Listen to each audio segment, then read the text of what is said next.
Some behavioral psychologists suggest making potential customers aware of the danger of inaction to motivate them. Now, if a company's not careful, this tactic can be seen as cynical and manipulative.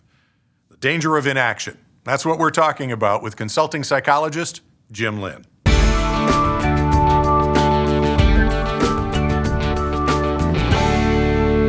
This is Vidiotheque, where every week we try to help companies understand how to sell their goods and services online. I'm Scott Combs. I hope you'll like our videos and share them with your friends and colleagues. I have heard from other behavioral psychologists that when we want to convince someone to take action, we need to point out the danger of inaction. How does that strike you?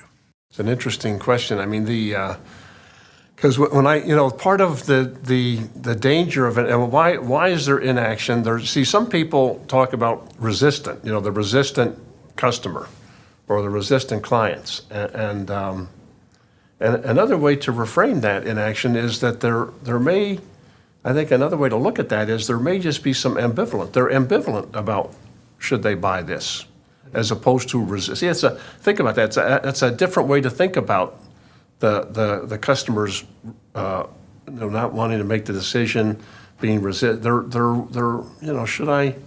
should I get the new car now or should I wait a couple? And there's some ambivalence going on there. It's not necessarily that they're resisting the thing to buy. They need so the question for us, the $64,000 question, if you're working with them in a website, is how do you help overcome that ambivalence to help move them along to make the purchasing decision? And again, I think it gets down to educating, informing them, being real, being authentic, presenting your case for why they will benefit from making this decision. Ultimately, when it gets to the buying decision, why they will benefit from purchasing your product or service. But it's got to be done in a respectful, real, authentic, non-manipulative kind of way. Are you concerned about using the danger of inaction as a motivator? Yes. Well, yes. It's part of the. I mean, we get paralyzed by them. People. It's a very common issue with a lot of people that get stuck about should I buy this or not,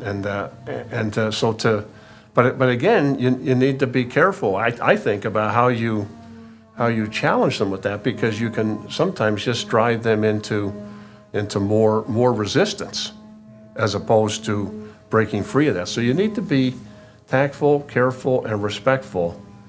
And it really gets at developing some motivational strategies to motivate them to want to break free of that ambivalence. If you like our stuff, click the subscribe button, then share it with your friends. Leave comments, questions, and more on the blog, at YouTube, or at the email address on the screen. Thanks for watching. Now get out and do something.